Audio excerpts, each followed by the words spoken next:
How are you enjoying? I, myself, have been not nostalgic. I've been playing a game that was reviewed by Ashley. So if you go over to the main N Europe website, there's a review for the game I've been playing last week. It's Pikuniku.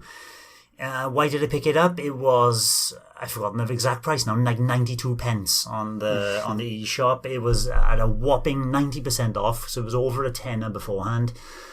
And what is it? I think if you look at Ashley's review, it's short, sharp and sweet. It's to the point, which this game is basically.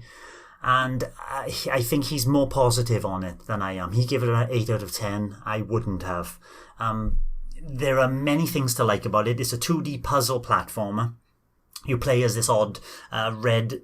It's basically like a stone with two long legs, and all he can do is move left and right. He jumps with the B button. There's no double jump, so you're stuck to a certain trajectory. There's no input context sensitive jump either. So you press the B, he jumps at the same height every time. If you press the Y button, he kicks. Now this kick is used to solve certain puzzles, move certain objects that you need to solve a certain puzzle.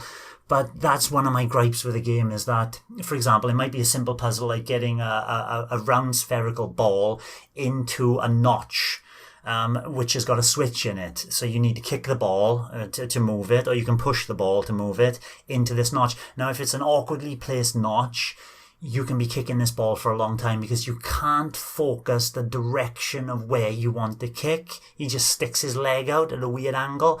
It's as if it's almost like auto-attract. So if I'm standing to the left of the ball and I press the button, your leg goes out right and hits the ball. But if I duck down and do it, it does it up and it's really weird trying to get an object where you want it to go, and it can lead to a lot of frustration. It sounds frustrating. Some of the controls are.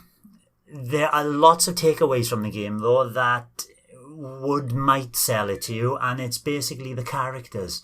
The characters are in it bright and colourful. It's got this kind of very, very child friendly, as if a child has drawn it actually, very bold,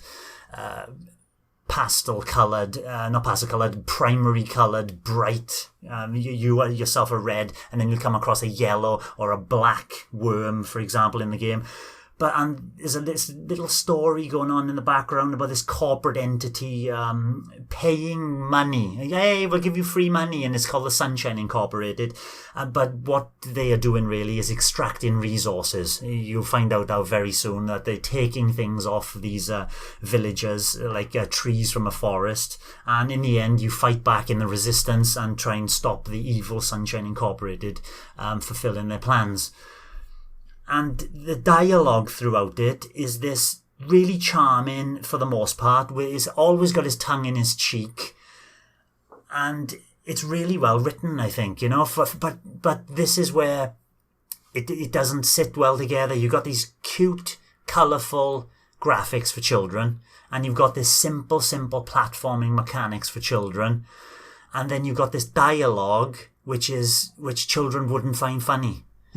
And you got this story about this corporate overlord which you're trying to take down with the resistance, and it's like it feels to me as if the game is written as if it's like a child's first game. Okay, you can give it to your child, but then you've got to help them through it because there'll be bits that they'll be stuck on. So you'd play through it with a child and help them along, and then you can have a laugh as an adult along with the humour in the game in the background. It feels like a kind of family game that you'd play with your little one for the first time. And that's my problem. This kind of style and how easy the game is doesn't fit together well with the kind of dialogue and what you're asked to do. But overall, if I was to give it, I wouldn't have given it that 8 or 10 that Ashley did. It's more like a 6 out of 10. Too many little niggly, awkward, frustrating bits. There are times where the jump detection of jumping off a ledge doesn't quite work so well, and you end up dropping off and you have to go all the way around and repeat all that kind of parkour level jumping all the way back up to the top. Short and sweet game, about 4 hours. They do add a 2-player mode into it, which adds something else. The two-player mode is basically like 9 standalone levels where the puzzles are basically you need two people to help. There'll be doors that one person can't get through, but another person who is slightly higher on the level can get around to do a puzzle to open a switch.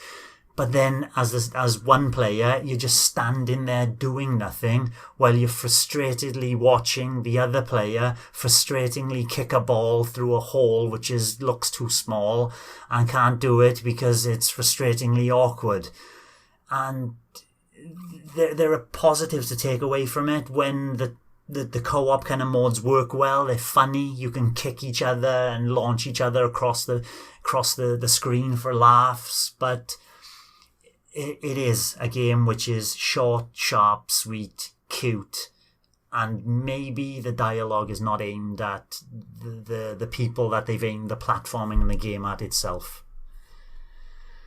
Pikuniku. How about you, Greg? What have you been playing?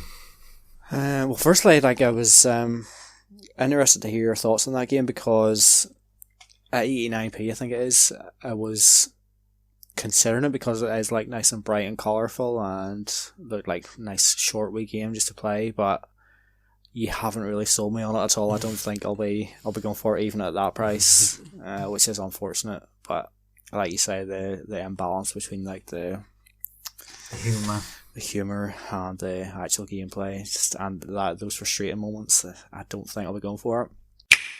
Thanks for watching, and don't forget to hit the subscribe button and give us a like if you've enjoyed our content. You can also check out our other great content on Twitter, Facebook, Instagram, and the N-E Café podcast from all good podcast providers. Just follow the links in the description below.